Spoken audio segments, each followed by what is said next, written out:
तू ही रे माझा मितवा या मालिकेच्या आजच्या भागामध्ये आपण पाहणार आहोत. अर्णव ईश्वरीच्या घरी गेलेला आहे आणि ईश्वरी त्याचा काहीच पाहुणचार करायला तयार नाही आणि ही गोष्ट सुप्रिया आणि नम्रता यांच्या लक्षात आलेली आहे. उलट ती त्याला बोलत आहे की तुम्ही आता माझ्या मागं आलात ना, का आलात ते मला चांगलं माहिती आहे. कारण तुम्हाला अंजलीताईंनी आता सगळं काही सांगितलेलं असणार आहे. अंजलीताईंनी सांगितलेलं असणार आहे की यामध्ये ईश्वरीची काही देखील चूक नाही आहे. सगळी चूक त्यांची होती. म्हणजे तेच मला घेऊन गेलेले होते. आता हे तुम्हाला समजलं असेल आणि त्यामुळेच तुम्ही पाठीमागं माझ्या सॉरी म्हणण्यासाठी आलेला असाल. पण मला तुमचं सॉरी नको आहे, असं ती बोलते. तेव्हा अर्णव म्हणतो, पण मी कुठं म्हणलं मी तुला सॉरी म्हणण्यासाठी आलेलो आहे. सॉरी म्हणायचा काय प्रश्नच येत नाही. मी तर आलेलो आहे म्हणजे मला वाढदिवसाचं प्लॅनिंग करायचं आहे, त्यासाठी आलेलो आहे. असं ऐकल्यावर एकदमच ईश्वरी चिडते आणि म्हणते, अच्छा तुम्ही इथं येऊन आता प्लॅनिंग करणार आहात का? अजिबात करायचं नाही. माझे बाबा आहेत आणि वाढदिवसाचं सगळं प्लॅनिंग मी करणार आहे. त्यामुळं तुम्ही जर का मला सॉरी म्हणणार नसाल, तर मध्ये-मध्ये करण्याची अजिबात गरज नाही, असं तिने अर्णवला सांगून ठेवलेलं असतं. पण अर्णव मात्र तिच्या या सगळ्या रागाला अगदी हसत-खेळत उत्तर देत असतो. ईश्वरीची मात्र खूपच चिडचिड होत असते.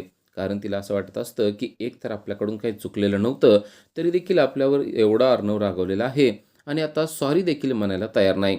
अर्णवला देखील सॉरी म्हणायचं असतं, पण चिडणारी ईश्वरी पाहून तो अजूनच तिची जास्तच गंमत करत असतो. इकडे वल्लरी मात्र भलतीच सिरियस झालेली आहे. तिला समजलंय की सुप्रिया येऊन गेलेली आहे आणि आता जर का पुन्हा ती आली तर आपलं काही खरं नाही. तेवढ्यात पाठीमागून राकेश येतो आणि त्याला समजतं की काहीतरी कारणावरून वल्लरी टेन्शनमध्ये आहे आणि तो अजूनच तिचं टेन्शन वाढवतो आणि म्हणतो, तुमच्या बळजबरीच्या सासूबाई येऊन गेल्यात वाटतं आणि आता त्यांच्या लग्नाचा वाढदिवस आहे. मग जाणार की नाही त्यांच्या घरी त्यांचा वाढदिवस साजरा करण्यासाठी?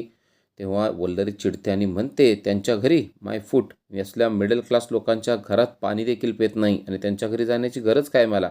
अजिबात मी जाणार नाही.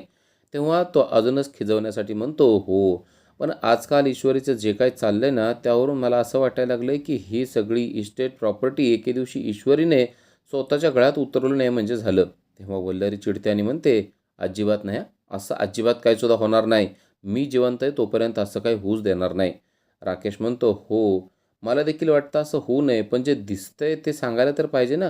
कारण ईश्वरीचं जे काही घरात चाललेलं आहे त्यावरून तर असं दिसतंय की पुढं-पुढं ईश्वरीचीच सत्ता या घरावर येणार आहे. असं म्हणल्यावर वल्लरी अजूनच चिडते आणि म्हणते, असलं अभद्र अजिबात माझ्यापुढं बोलू नका. मी जिवंत आहे ना, तर ईश्वरीला कधीसुद्धा या घरावर सत्ता करू देणार नाही. राकेश म्हणतो, बरोबर आहे हो, मला देखील असंच वाटतं की हे सगळं तुमचं आहे आणि तुमच्याजवळच राहायला पाहिजे. पण काय करणार? आजकाल अर्णव बघितलं ना कसं ऐकतोय त्या ईश्वरीचं.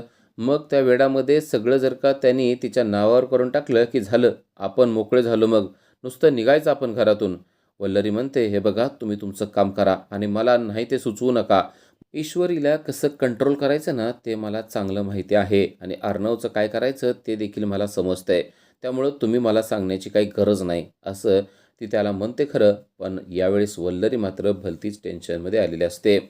राकेश बाहेर आलेला असतो आणि तो विचार करतो की आत्ता सध्या ना मला डायरेक्ट ईश्वरीशी भांडता येत नाही हो आणि तिचं काही करता येत नाही. त्यामुळं मला नाईलाजानं तुमच्या खांद्यावर बंदूक ठेवावी लागते. पण ठीक आहे, कसा का होईना माझा डाव तर साध्य होतोय ना, असा तो विचार करतो आणि तेवढ्यात त्याला एक फोन आलेला आहे. तो फोन उचलतो तेव्हा तिकडून एक भाई बोलत असतो आणि अक्षरशः याला शिव्या घालत असतो आणि म्हणत असतो की लवकरात लवकर माझे पैसे द्यायचे हां. तेव्हा हा इकडून गोड बोलून बोलत असतो की अहो भाई, तुमचे पैसे बुडवणार का मी? सगळे पैसे तुमचे देऊन टाकणार. अहो व्याजासहित देऊन टाकणार. तिकडून भाई त्याला म्हणत असतो, व्याज तर द्यावंच लागणार आहे. तुला काय असेच दिलेत का पैसे? मला उद्याच्या उद्या पैसे पाहिजेत. तू अजिबात काय शहाणपणा करायचा नाही, समजलं ना? असं तो म्हणतो. राकेश फोन ठेवतो आणि पाठीमागून अंजलीनं मात्र हे सगळं ऐकलेलं असतं.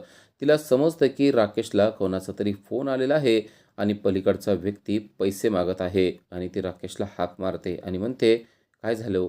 कोणाचा फोन होता? कोण तुम्हाला पैसे मागतंय? तेव्हा तो एकदम दचकतो. त्याला कळतं की हे सगळं आता अंजलीने ऐकलेलं आहे आणि तो काहीतरी कारण सांगण्यासाठी तिला बोलू लागतो. इकडे अर्णव हा ईश्वरीच्या घरी पोहोचलेला आहे आणि त्याने आता वाढदिवसाचं प्लॅनिंग देखील केलेलं आहे. त्याने एका कागदावरती ते प्लॅनिंग सगळं लिहून आणलेलं आहे आणि त्यावर त्याने सांगितलं आहे की आपल्याला अशा प्रकारे वाढदिवस साजरा करायचा आहे. नम्रता ते प्लॅनिंग आईसमोर वाचून दाखवत आहे. त्यामध्ये वाढदिवसादिवशी छानपैकी सगळे इंदोरी पदार्थ तयार करायचे असं त्यांनी ठरवलंय. नम्रताच्या आईला हे सगळं ऐकल्यावर खूप छान वाटतं. ती म्हणते अगदी बरोबर. त्यांना इंदोरी पदार्थ खूप आवडतात. आपण इंदोरी पदार्थच करूया. त्यानंतर रव्याचा केक घरगुतीच बनवूया. त्यांना घरगुती केक केलेला खूप आवडतो. आणि शेवटी जेवताना आपण जमिनीवर बसूनच जेवायचं. आणि एकदम शेवट जेव्हा जेवण वगैरे सगळं होईल तेव्हा आपण सर्वांनी जुनी गाणी गायची आणि वाढदिवस सेलिब्रेट करायचा. आणि तेवढ्यात ईश्वरी आलेले असते आणि म्हणते, तुम्ही काय करताय? नम्रता सांगते, आम्ही वाढदिवसाचं प्लॅनिंग करतोय. तेव्हा ती चिडत्याने म्हणते, अच्छा, मला सोडून तुम्ही प्लॅनिंग करणार?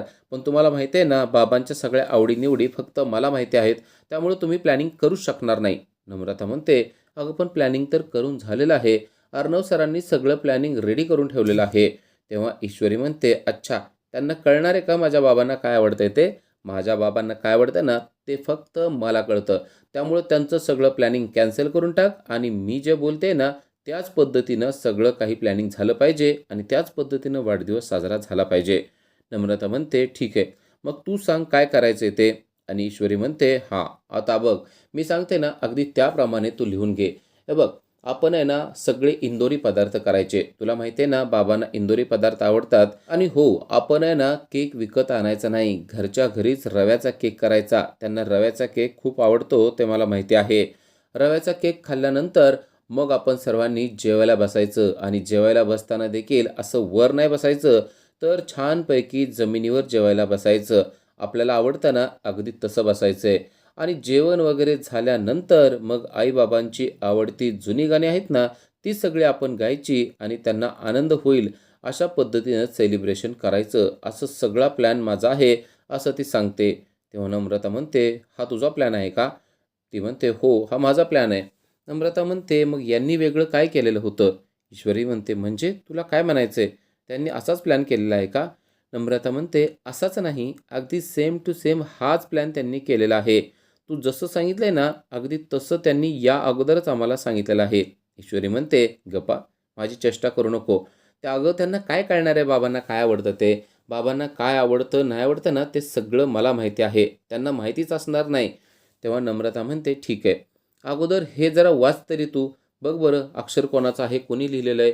तेव्हा ती बघते तर अर्णवचं अक्षर असतं आणि अर्णवने चक्क लिहून ठेवलेलं असतं आणि ते सेम टू सेम तिने जसं सांगितलेलं आहे, अगदी तसंच असतं. तो कागद बघितल्यावर ईश्वरीलाच कळत नाही, की अरे, असं कसं काय होऊ शकतं? एखाद्या माणसाचे विचार आपल्याशी एवढे कसं काय मिळू शकतात, हे तिला समजत नाही.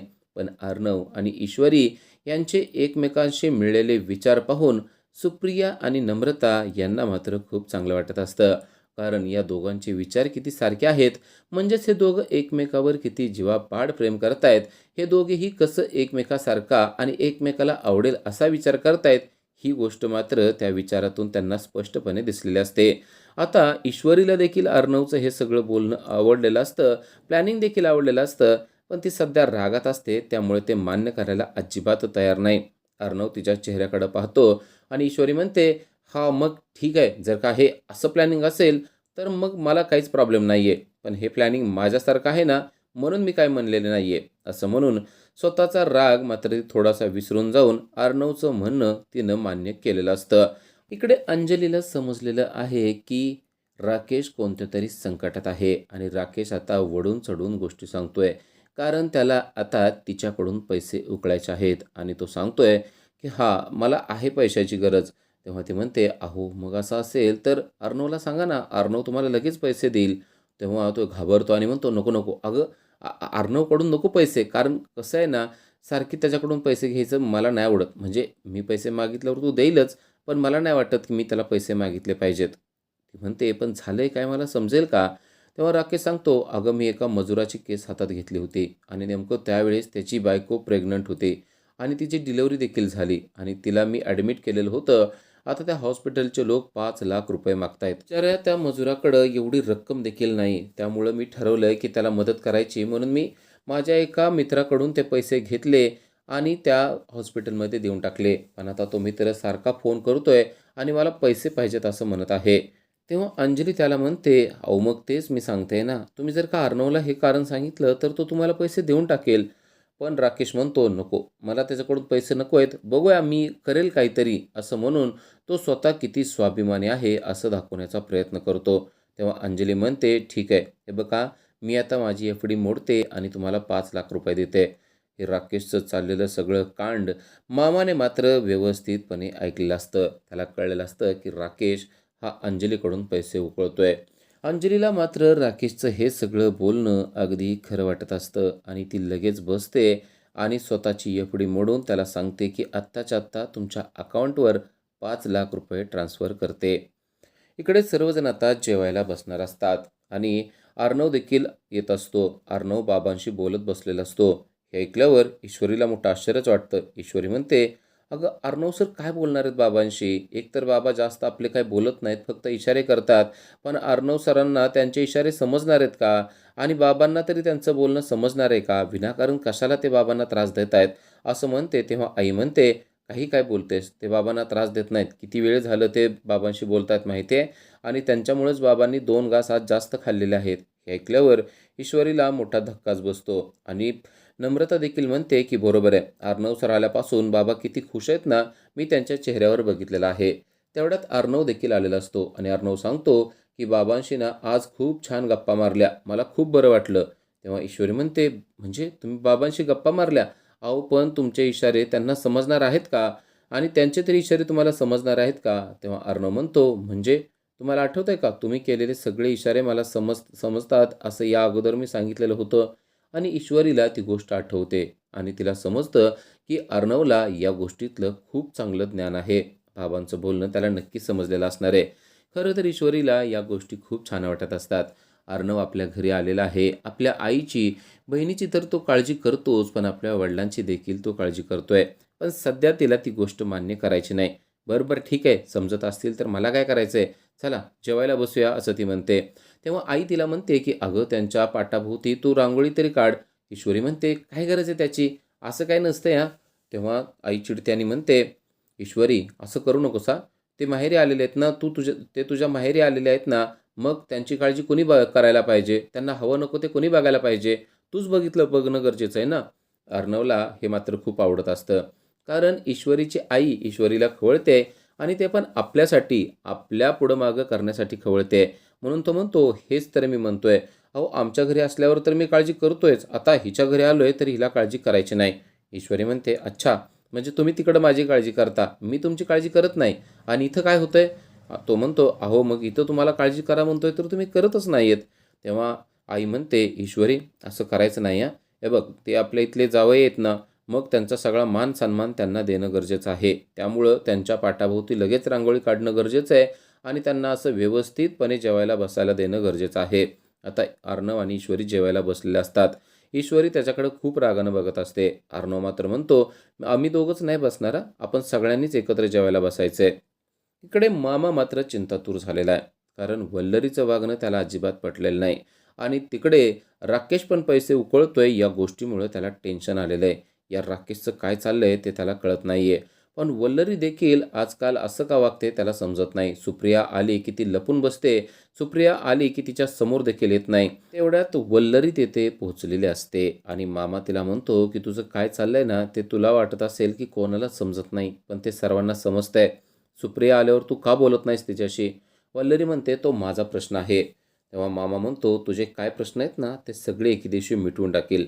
तुझं वागणं कसं आहे ते मला चांगलं समजतंय. ऋत्विकाने तुला दागिने दिलेले होते ते सगळे दागिने तू स्वतः लंपास केले आणि सर्वांना असं दाखवलं की ते माझे दागिने आहेत. अर्णव आणि अंजली यांच्या शिक्षणासाठी तेच दागिने तू मोडलेस आणि त्यांना तू सांगतेस की तुमच्यासाठी मी खूप खर्च केलेला आहे. तुझ्या इतकी बदमाश बाई ना मी माझ्या आयुष्यात बघितलेली नाहीये." असं मामा बोलत असतो. पण वल्लरीला मात्र या सगळ्या गोष्टीचा काहीच फरक पडत नसतो. ती उलट मामालाच म्हणते की माझ्या गोष्टींच्यामध्ये लुडबुड अजिबात करायची नाही. मला जे काय करायचं आहे ना ते करू द्यायचं. मामा म्हणतो, "तुला जे काय करायचं ते कर, पण जर का संकट आणण्याचा प्रयत्न केलाच ना तर माझ्या इतकं वाईट कोणी नाही." इकडे अर्णव आणि ईश्वरी आता जेवायला बसलेले असतात. अर्णव ईश्वरीच्या आईला म्हणतो की तुम्ही देखील आमच्याबरोबरच जेवायला बसा. नम्रता आणि आई म्हणजे सुप्रिया म्हणतात की नको तुम्ही अगोदर दोघेजण जेवून घ्या त्यानंतर आम्ही जेवतो. पण अर्णव म्हणतो असं अजिबात नाही करायचं. आपण सगळे फॅमिली आहोत ना, तर आपण सगळे एकत्र जेवायचं. आणि ईश्वरी मात्र त्याच्याकडं खूपच रागाने बघत असते. अर्णव म्हणतो, "हे बघा, ही माझ्याकडं कशी बघते." आणि तेवढ्यात आई तिला खवळते आणि म्हणते, "काय झालं गं? कसे बघतेस?" तर ईश्वरी डायरेक्ट तशीच आईकडे बघते आणि ते मोठे डोळे पाहून आई देखील घाबरते आणि म्हणते, "ईश्वरी, अगं काय चाललंय तुझं? का त्यांना असा त्रास देतेस? तू काय झालंय तुला सांगशील का?" तेव्हा ईश्वरी एकदम नॉर्मल होते आणि ईश्वरीला समजतं, की आपण जरा जास्तच वाईट वागत आहोत आणि ही गोष्ट आता आईच्या देखील लक्षात आलेली आहे. उद्याच्या भागामध्ये आपल्याला पाहायला मिळतं, की जेवण झाल्यानंतर अर्णव शांत बसलेला असतो, पण ईश्वरी मात्र त्याला अजिबात शांत बसू देत नसते. आता तो झोपण्यासाठी गेलेला असतो, तर ईश्वरी तेथे आलेली असते आणि त्याला त्रास देण्याचा प्रयत्न करत असते. अर्णव म्हणतो, "आता मला शांतपणे झोपायचं आहे." पण ईश्वरीने मात्र त्याला त्रास देण्यासाठी त्यासारखा पेहराव करून आलेला आहे आणि अर्णवला ती भीती दाखवते. अर्णव देखील खरोखर भिलेला नाहीये, पण ईश्वरीला चांगलं वाटावं म्हणून तो भीती वाटल्यासारखं करतोय आणि ईश्वरी देखील त्याच्या अंगावर जाते आणि त्याला भूतासारखं डोळे मोठे करून दाखवते आणि अर्णव देखील, "अगं असं नको करू, असं केलं ना तर मला खूप भीती वाटते," असं तो तिच्याशी बोलत आहे आणि ईश्वरीला या सगळ्या गोष्टीचा खूपच आनंद होतोय. आता तेवढ्यावरच ईश्वरी गप्प बसत नाही, तर चक्क ती त्याच्यापुढं नागिन डान्स देखील करू लागलेली आहे. अर्णवला हे सगळं मजेशीर वाटतंय, की ईश्वरी कशाप्रकारे त्याला त्रास देण्याचा प्रयत्न करते, हे सगळं किती बालिश आणि गोड आहे असा विचार तो करत असतो. तर इकडे राकेशने अंजलीला जे दूध पाजायचं आहे त्यामध्ये औषध मिक्स केलेलं आहे आणि तो बोलत आहे, की आता अंजलीला मी औषध दिलेलं आहे, त्यामुळं तिची तब्येत खराब होणार आणि अर्णव आणि ईश्वरी तुम्हाला पटकन घरी माघारी यावं लागणार. तुम्हाला मी सुखात जगूच देणार नाही, असं तो मनाशी बोलत आहे. अशा सिरियलच्या अपडेटसाठी आजच आमच्या चॅनलला सबस्क्राईब करा. Thank you.